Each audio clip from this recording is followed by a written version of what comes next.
आप सभी को मेरे YouTube चैनल पर स्वागत है। मैं रंजन सर जहानाबाद से अंग्रेजी का शिक्षक। आप लोग सभी लोगों को थैंक्स, सभी स्टूडेंट्स को।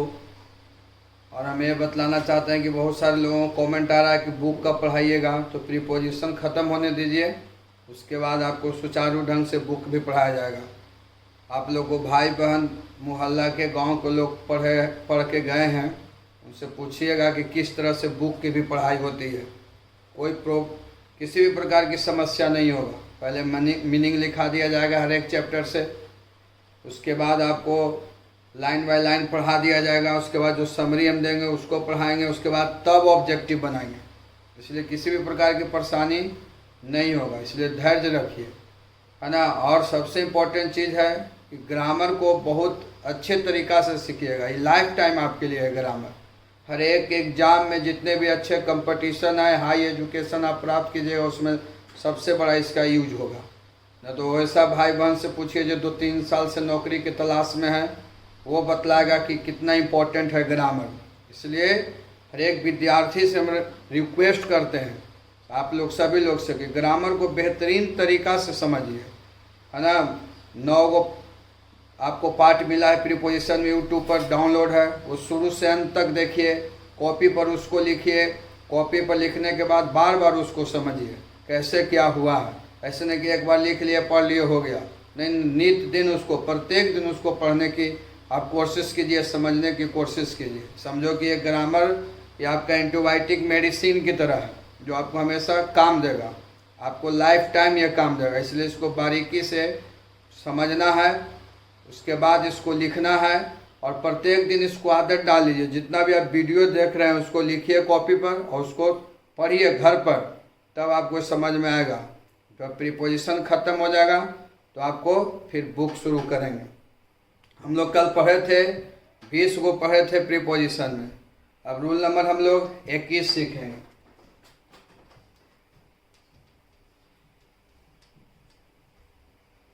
रूल नंबर 21 सीखेंगे बीट।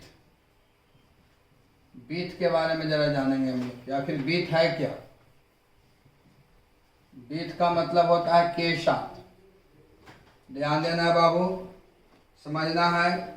बीट एक प्रीपोजिशन है जिसका मतलब होता है के साथ। बीट एक प्रीपोजिशन है जिसका मतलब होता है के साथ। याद रखिएगा, बीट एक प्रीपोजिशन है जिसका मतलब होता है के साथ। जब क्रिया में, क्रिया मतलब रे बाबू काम, जब क्रिया में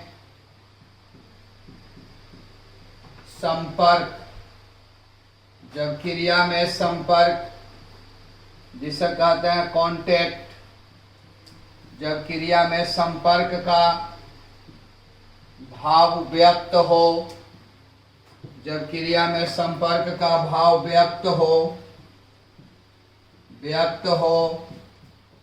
तब बीट का प्रयोग किया जाता है। तब बीट का प्रयोग किया जाता है।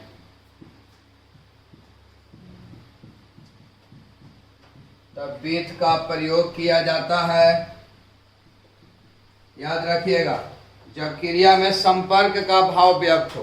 बीट का मतलब के साथ। बीट का मतलब के साथ तब होगा जब कोई काम में संपर्क का भाव व्यक्त होगा। जब कोई काम में, जब कोई क्रिया में, क्रिया का मतलब काम, संपर्क का भाव व्यक्त हो, तो वहां पर बीट प्रीपोजिशन का प्रयोग किया जाता है रे बाबू, जिसका मतलब होता है के साथ। तब बीट एक प्रीपोजिशन है जिसका मतलब होता है के साथ।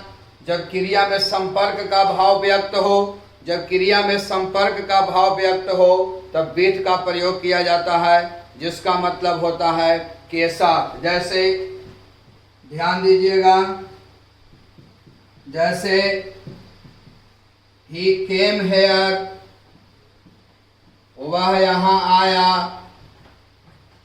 बीट हिज ब्रदर, वह यहाँ अपने भाई के साथ आया। अब सीखिएगा, he came here with his brother. यहाँ देखिए विथ का प्रयोग हुआ जिसका मतलब हुआ के साथ। विथ का मतलब यहाँ पर हुआ के साथ, के साथ। अब ध्यान दीजिएगा, he came here with his brother, वह यहाँ अपने भाई के साथ आया। वह किसके साथ आया? भाई के साथ। यानी जब वह अपने भाई के साथ आया यानी उसका संपर्क किससे था? भाई से था, तब न भाई के साथ वो यहाँ आया। फिर से समझिएगा, जब क्रिया में संपर्क का भाव व्यक्त हो तब विथ का प्रयोग किया जाता है जिसका मतलब होता है के साथ। जैसे he came here with his brother, वह यहाँ अपने भाई के साथ आया। यानी वह किसके साथ आया? भाई के साथ। यानी जब वो भाई के साथ आया यानी उसका संपर्क किससे था? उसके अपने भाई से था, इसलिए यहाँ पर विथ का प्रयोग हुआ जिसका मतलब हुआ के साथ। जैसे जैसे Radha was dancing with Krishna. यहां ध्यान दीजिएगा, Radha was dancing with Krishna. Radha Krishna के साथ नाच रही थी। राधा किसके साथ नाच रही थी? कृष्णा के साथ। यानी जब राधा कृष्णा के साथ नाच रही थी यानी राधा का संपर्क किससे था? कृष्णा से, इसलिए पर विथ का प्रयोग हुआ जिसका मतलब क्या हुआ? के साथ। जब क्रिया में, जब काम में संपर्क का भाव व्यक्त हो तब विथ का प्रयोग किया जाता है जिसका मतलब होता है के साथ। जैसे Radha was dancing with Krishna, Radha Krishna के साथ नाच रही थी। राधा किसके साथ नाच रही थी? कृष्णा के साथ। यानी राधा का संपर्क किससे था? कृष्णा से, इसलिए यहाँ पर संपर्क का भाव व्यक्त हुआ, इसलिए यहाँ पर विथ का प्रयोग हुआ जिसका मतलब हुआ के साथ। जैसे Sunil will go to Patna. Sunil Patna जाएगा विथ सोहन। सुनील पटना सोहन के साथ जाएगा। अब यहां ध्यान दीजिएगा, Sunil will go to Patna with Sohan. Sunil Patna Sohan के साथ जाएगा। सुनील किसके साथ जाएगा? सोहन के साथ। यानी सुनील का संपर्क किससे है? सोहन से। जब सुनील सोहन के साथ पटना जाएगा यानी सुनील का संपर्क किससे है? सोहन से, तब न पटना साथ में जाएगा, इसलिए यहाँ पर विथ का प्रयोग किया गया। तो आप हमेशा याद रखिएगा कि जब क्रिया में संपर्क का भाव व्यक्त हो तब विथ का प्रयोग किया जाता है जिसका अर्थ होता है के साथ। इसको नोट कर लीजिए, लिख लीजिए। चलिए रूल नंबर देखिए, रूल नंबर 22। अब ध्यान दीजिएगा, यहां फिर हम बता रहे हैं विथ। विथ का मतलब से भी होता है। अब सीखिएगा, यहां अभी हम बताए थे कि विथ का मतलब के साथ। विथ का मतलब के साथ तब होता है रे बाबू जब क्रिया में संपर्क का भाव व्यक्त हो। और विथ का मतलब से कब होगा? अब यहाँ पर प्रश्न होता है कि आप कह सकते हैं कि ठीक है सर, विथ का मतलब तो के साथ हो गया। के साथ तब हो गया सर कि जब क्रिया में संपर्क का भाव व्यक्त होगा तब वहां पर उसका अर्थ के साथ होगा। लेकिन यहाँ विथ का मतलब से होता है, तो हम किसके साथ विथ का प्रयोग करेंगे? जिसका अर्थ से होगा। किसके साथ? कब हम किसके साथ विथ का प्रयोग करेंगे तो उसका मतलब से होगा। विथ का मतलब के साथ तो तब होगा जब क्रिया में संपर्क का भाव व्यक्त होगा। लेकिन जब अब विथ का मतलब से भी होता है तो हम किसके साथ विथ का प्रयोग करेंगे तो उसका मतलब से होगा। अब यहां गौर से समझिएगा, इसका प्रयोग, किसका प्रयोग रे बाबू? तो विथ का। इसका प्रयोग हथियार, इसका प्रयोग हथियार जिसे कहते हैं विपौन। इसका प्रयोग हथियार तथा यंत्र जिसे हम कहते हैं इंस्ट्रूमेंट। इंस्ट्रूमेंट, इंस्ट्रूमेंट ध्यान दीजिएगा, इसका प्रयोग यानी किसका प्रयोग, बीथ का प्रयोग। बीथ का प्रयोग हथियार, वेपन या इंस्ट्रूमेंट, यंत्र जिसे कहते हैं। बीथ का मतलब से होता है और इसका प्रयोग हथियार तथा यंत्र के पहले किया जाता है। रे बाबू गौर से समझिएगा, ध्यान देना है। तो एक लाइन में समझ जाइए कि बीथ का मतलब से तब होगा, बीथ का मतलब से तब होगा जब इसका प्रयोग हम लोग हथियार और यंत्र के पहले करेंगे। यानी समझ जाइए कि हथियार और यंत्र के साथ हमें बीथ का प्रयोग करना चाहिए। हथियार और यंत्र के साथ हमें बीथ का प्रयोग करना चाहिए और वहां पर बीथ का मतलब से होगा। और बीथ का मतलब के साथ तब होगा जब क्रिया में संपर्क का भाव व्यक्त होगा। लेकिन बीथ का मतलब से तब होगा जब इसका प्रयोग हम लोग हथियार तथा यंत्र के पहले करेंगे। जैसे देखिए यहाँ, जैसे आई राइट ए लेटर, मैं एक पत्र लिखता हूं। विथ ए पेन, मैं एक पत्र एक कलम से लिखता हूं। मैं एक पत्र एक कलम से लिखता हूं। मैं पत्र क्या चीज से लिखता हूं, कलम से लिखता हूं। कलम एक इंस्ट्रूमेंट है, इसलिए यहाँ पर बीथ का प्रयोग हुआ रे बाबू, जिसका मतलब क्या हुआ, से हुआ। I write a letter with a pen, मैं एक पत्र एक कलम से लिखता हूं। कलम एक इंस्ट्रूमेंट है, इसलिए यहाँ पर बीथ का प्रयोग हुआ, जिसका मतलब से हुआ। नेक्स्ट एग्जांपल सीखेंगे। जैसे he will kill A tiger, वह एक बाघ मारेगा। विथ ए गन, वह एक बाघ एक बंदूक से मारेगा। वह एक बाघ एक बंदूक से मारेगा। देखिए बंदूक क्या है, बंदूक एक हथियार है बाबू, और हथियार के पहले क्या लगता है, बीथ का प्रयोग होता है, जिसका मतलब क्या होता है, से होता है। जैसे देखिएगा यहाँ, जैसे she cuts a mango, she cuts a mango, वह एक आम काटती है। विथ ए नाइफ, एक चाकू से, वह एक आम एक चाकू से काटती है। देखिए यहाँ चाकू है, चाकू क्या है, एक विपौन है, इसलिए इसके साथ बीथ का प्रयोग हुआ है। जैसे एक और एग्जांपल देख लीजिए, जैसे Mohan can slay you, Mohan तुम्हें हत्या कर सकता है। विथ ए सोर्ड, मोहन तुम्हें एक तलवार से हत्या कर सकता है।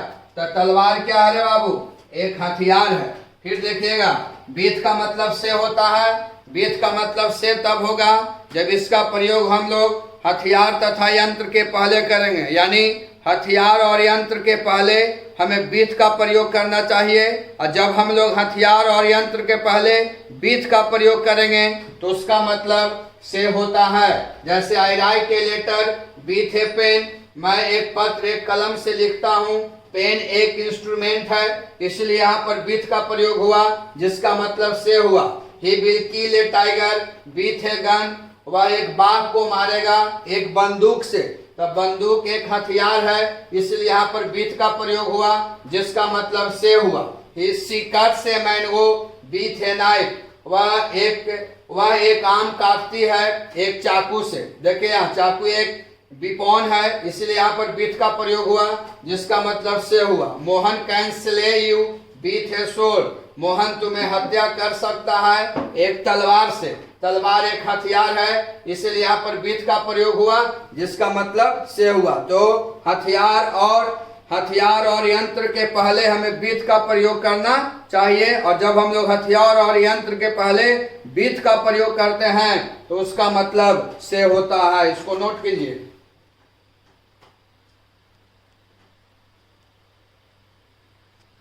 चलिए, तो हम लोग सीखें कि यंत्र और हथियार के साथ बीट का प्रयोग करना, लेकिन इसका एक्सेप्शन देख लीजिए बाबू। एक्सेप्शन, अपवाद, इसका अपवाद समझिएगा, सब याद रखिएगा, ध्यान देना। पूरे ग्रामर को बढ़िया से सीखना है, ग्रामर से ही आपका अंक उठेगा। देखिए एक्सेप्शन, अपवाद।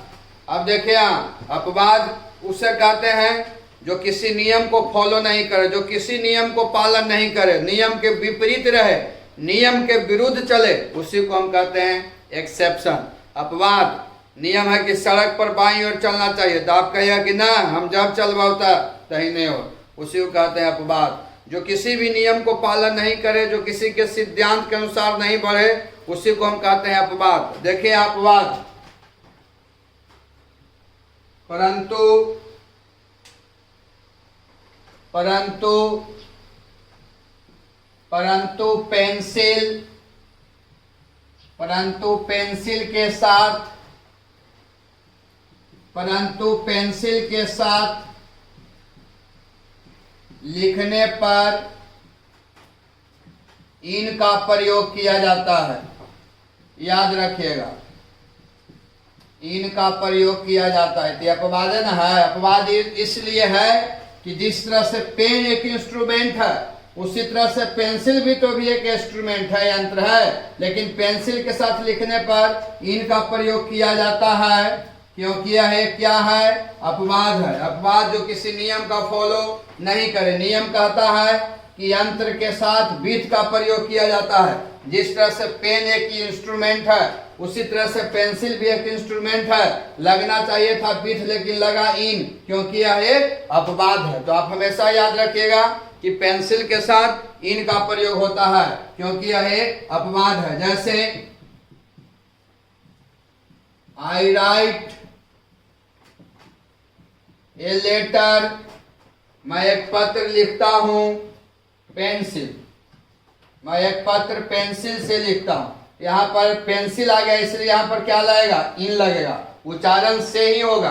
अब देखिए हम, जैसे सी राइट्स, वह लिखती है पेंसिल, पेंसिल से। देखो यहाँ पेंसिल आ गया, पेंसिल के साथ क्या लगेगा, इन लगेगा, जबकि पेंसिल एक इंस्ट्रूमेंट है, नियम के अनुसार बीट लगना चाहिए था, लेकिन अपवाद हमारा कहता है कि पेंसिल के साथ क्या लगता है, इन लगता है। लेकिन इसका एक नोट पॉइंट है, नोट पॉइंट को गौर कीजिएगा, ध्यान दीजिएगा नोट पॉइंट को, नोट पॉइंट को समझना है, नोट पॉइंट को समझना है। परंतु पेंसिल, परंतु पेंसिल के पहले ए आ जाए, परंतु पेंसिल के पहले ए आ जाए, तब बीट का प्रयोग किया जाता है। इसलिए कंफ्यूज मत होइएगा। अगर पेंसिल के पहले ए आ जाएगा तब बीट का प्रयोग कीजिएगा, अगर पेंसिल के पहले ए नहीं रहेगा तो इन का प्रयोग कीजिएगा। जैसे देखिए हम, जैसे आई राइट ए लेटर, मैं एक पत्र लिखता हूं, आई राइट ए लेटर, मैं एक पत्र लिखता हूं, ए पेंसिल, ए पेंसिल, मैं एक पत्र एक पेंसिल से लिखता हूं। यहां समझिएगा, पेंसिल आ गया रे बाबू। अब पेंसिल के पहले देखिए ए लगा हुआ है, इसलिए यहाँ पर बीट का प्रयोग करेंगे। ये नोट पॉइंट को हमेशा याद रखिएगा। पेंसिल के साथ इन का प्रयोग होता है क्योंकि वह एक अपवाद है, लेकिन पेंसिल के पहले ए आ जाएगा तो वहां पर बीट का प्रयोग करेंगे। तो हम लोग ये सीखे ना बाबू कि यंत्र और हथियार के पहले यंत्र और हथियार के पहले बीट का प्रयोग किया जाता है, जब हम लोग यंत्र और हथियार के पहले विथ का प्रयोग करते हैं उसका मतलब से होता है, लेकिन अपवाद कहता है कि पेंसिल के साथ लिखने पर इन का प्रयोग करना है क्योंकि वह एक अपवाद है। लेकिन नोट पॉइंट कहता है कि पेंसिल के पहले अगर ए आ जाएगा तो वहां पर विथ का प्रयोग करना है। इसको नोट कर लीजिए।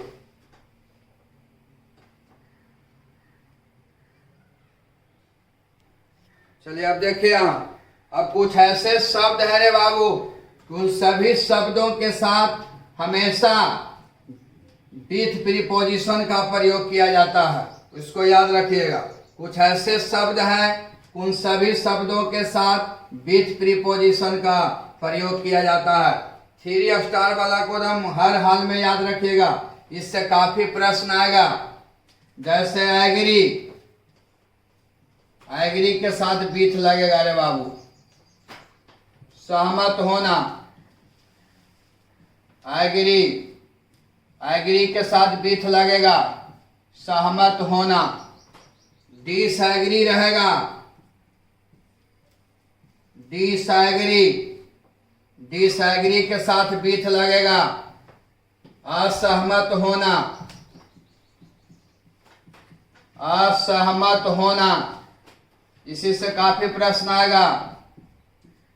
एंगरी, इसलिए सबको याद रखिएगा, एंग्री के साथ विथ लगेगा।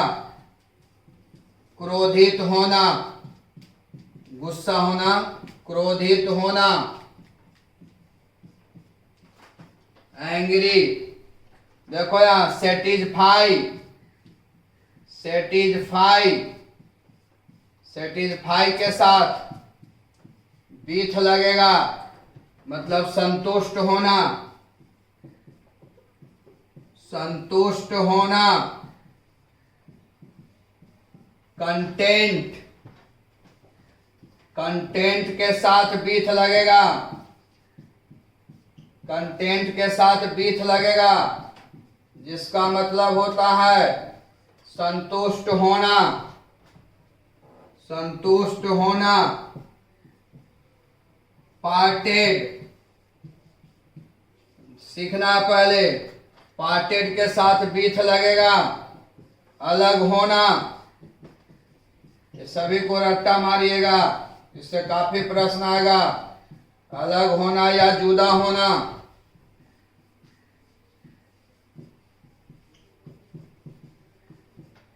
इनवाइट, इनवाइट के साथ विथ लगेगा, नाराज होना, नाराज होना। सिंपैथी, सिंपैथी, सबको याद रखिएगा। सिंपैथी के साथ विथ। सहानुभूति, सहानुभूति, सिंपैथी के साथ विथ। चार्ज, चार्ज के साथ विथ। आरोप, आरोप लगाना, चार्ज के साथ विथ। अब देखिए तो ये दिए गए सभी निम्नलिखित शब्दों के साथ विथ प्रीपोजिशन का प्रयोग किया जाता है। एग्री के साथ विथ, सहमत होना। डिसएग्री के साथ विथ, असहमत होना। एंग्री के साथ विथ, क्रोधित होना या गुस्सा में होना। सेटिस्फाइड के साथ विथ, संतुष्ट होना। अब देखो यहाँ कंटेंट के साथ विथ, कंटेंट विथ मतलब ही संतुष्ट होना। पार्टेड के साथ विथ, पार्टेड विथ, अलग होना या जुदा होना। इनवाइट के साथ विथ, इनवाइट के साथ विथ लगेगा, मतलब नाराज होना। सिंपैथी के साथ विथ लगेगा, सिंपैथी के साथ विथ लगेगा, मतलब सहानुभूति। अब देखो यहाँ चार्ज के साथ विथ लगेगा, चार्ज के साथ विथ मतलब आरोप लगाना। तो ये दिए गए सभी निम्नलिखित शब्दों के साथ, ये दिए गए सभी निम्नलिखित शब्दों के साथ हमेशा विथ प्रीपोजिशन का प्रयोग किया जाता है और ये सभी को आप लोगों को रटना है। याद करना, इससे काफी प्रश्न आएगा, इसको नोट कीजिए। और बताते हैं और कौन कौन से ऐसे शब्द हैं जिसके साथ विथ प्रीपोजिशन का प्रयोग होगा। चलिए अब देखिए यहाँ, अब इसी प्रकार से डील रहेगा, उसके साथ विथ लगेगा, मतलब व्यवहार, है ना। अफ्लाइटेड के साथ विथ, समब्रीद एक्वाइंटेड के साथ विथ, परिचित, डिस्गस्टेड के साथ विथ, घृणित, आर्ग्यू के साथ विथ, तर्क वितर्क करना, आर्ग्यू के साथ विथ, है ना। प्लीज के साथ विथ, प्रसन्न होना, प्लीज के साथ विथ लगेगा। एसोसिएटेड विथ, मिलना। देखिए यहाँ फाइट के साथ विथ, फाइट के साथ विथ लड़ना, डिबेट के साथ विथ बहस, है ना। कनेक्टेड के साथ विथ मतलब जुड़ना,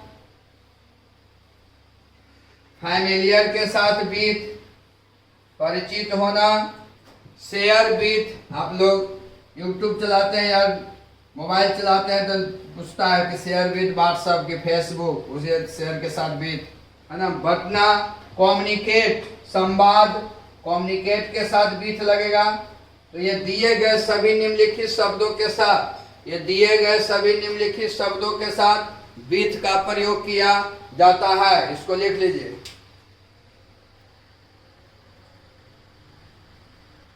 अब इसी प्रकार से देखिए, डिसअपॉइंट रहेगा, उसके साथ विथ प्रीपोजिशन का प्रयोग किया जाता है। कंस्पायर के साथ विथ मतलब साजिश करना या षड्यंत्र रचना, है ना। आइडेंटिफाइड के साथ विथ लगेगा, है ना। कर्स के साथ विथ मतलब शापित, शापित का मतलब श्राप देना। कवर के साथ विथ मतलब ढका हुआ, है ना। मर्ज, मर्ज के साथ विथ मतलब विलीन होना। अभी आप लोग न्यूज में एक महीना से सुन रहे हो कि बहुत सारे बैंक है जो मर्ज कर दिया है, सरकार मर्ज कर दी है, मतलब 3-4 बैंक को एक ही बैंक में कर दिया, यानी विलीन होना। मर्ज के साथ विथ। इन्फेस्टेड, इन्फेस्टेड के साथ विथ पीड़ित। लोडेड के साथ विथ भरा हुआ। देखिए यहाँ कंटेंट है, एक कंटेंट लिखाए होंगे, कंटेंट में संतुष्ट होना, कंटेंट मतलब संघर्ष करना, तो कंटेंट के साथ विथ लगेगा। सप्लाई के साथ विथ लगेगा। अलायंस विथ का मतलब विवाह संबंधित या फिर गठजोड़ कर सकते हैं, गठबंधन कर सकते हैं, अलायंस विथ। तो ये दिए गए सभी निम्नलिखित शब्दों के साथ विथ प्रीपोजिशन का प्रयोग किया जाता है, और यही आपका मेन चीज है। ये सभी शब्द को याद रखना है, इसी से काफी प्रश्न आएगा। और इतना आपको बता दिया कि एक भी किसी तरह से प्रश्न आ जाए प्रीपोजिशन में, उसको छोड़ना नहीं है और छूटेगा नहीं। जितना हम बता रहे हैं कहीं से भी प्रीपोजिशन पूछ दे, इसलिए सभी को आपको याद करना है कि दिए गए निम्नलिखित शब्दों के साथ हमेशा विथ प्रीपोजिशन का प्रयोग किया जाता है। इसको लिखिए तो एग्जाम्पल से समझाते हैं।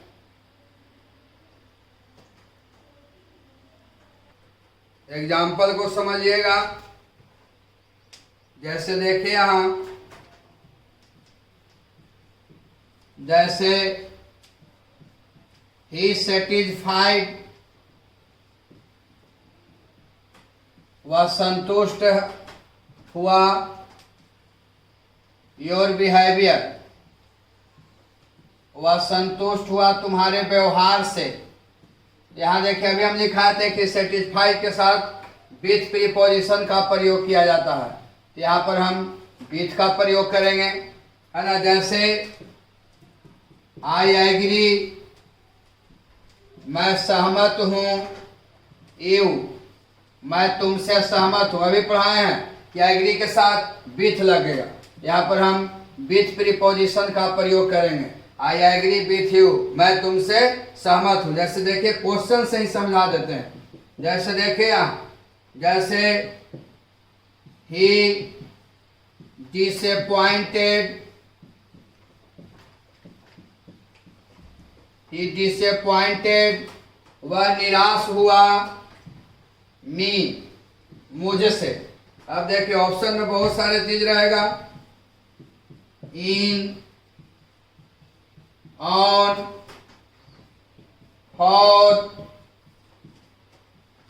और डी विथ। तो आपको याद रहेगा तब ना बनाइएगा कि डिसअपॉइंट के साथ, सर पढ़ाए थे कि डिसअपॉइंट के साथ विथ प्रीपोजिशन का प्रयोग किया जाता है। इसलिए आपका आंसर होगा डी। आंसर होगा डी, जिससे पॉइंट के साथ बीट का प्रयोग करना है। जैसे देखिए एक और क्वेश्चन समझिए, जैसे माय ब्रदर वाज एंग्री, मेरा भाई क्रोधित था। माय ब्रदर वाज एंग्री, मेरा भाई क्रोधित था। मी, मुझसे। ऑप्शन में देखें हम, with, B, on, C, off, D, from. तो आपको लगा कि सबसे अच्छा तो फ्रॉम में लग रहा है कि फ्रॉम का मतलब से होता है, तो अच्छा लगने से नहीं होगा। आपको याद रखना है कि एंग्री के साथ जब भी आएगा तो कौन प्रीपोजिशन, विथ प्रीपोजिशन, इसलिए यहाँ पर आंसर होगा ए। तो अभी तक हम लोग इतना पढ़े है ना, बाकी कल नेक्स्ट क्लास में मिलेंगे है ना। और अभी प्रीपोजिशन बढ़िया से सीखना है, समझना है। जितना भी वीडियो डाले हैं प्रत्येक वीडियो को आप लोग देखिए, पहले नोट कॉपी में लिखिए, उसके बाद प्रत्येक दिन पढ़िए। उसके बाद एक चैनल बनेगा बहुत जल्दी, 1-2 दिन में है ना। सब काम हो रहा है जिस पर आपको पीडीएफ के द्वारा, टेलीग्राफ के द्वारा आपको प्रत्येक दिन आपको होमवर्क दिया जाएगा। ग्रामर पढ़ाएंगे तो ग्रामर का होमवर्क रहेगा, बुक पढ़ाएंगे तब बुक का होमवर्क रहेगा। किसी भी प्रकार की कोई परेशानी नहीं होगा, इसको याद करना है। कल इसमें हम क्वेश्चन बहुत सारे बताएंगे, 1 से जितना भी बताएं प्रीपोजिशन 22 तक, उसको सभी को आप लोग को देखना है, रिमेम्बर करना है, माइंड इट कीजिए। और सभी को आप लोग से काइंडली रिक्वेस्ट है कि सभी लोगों को जो गांव में रहते हैं, शहर में रहते हैं, सभी लोग एक दूसरे को बताइए। ऐसा नहीं कि सिर्फ आप पढ़ रहे हैं दूसरा को जानकारी है नहीं, इसलिए इस सब चीज़ को शेयर कीजिए। ये क्लास चालू है, जो मेरा विद्यार्थी है, जो भी है, जो नया है वो भी पढ़े, सब कोई को बताइए। बाकी कल नेक्स्ट क्लास में हम लोग मिलेंगे।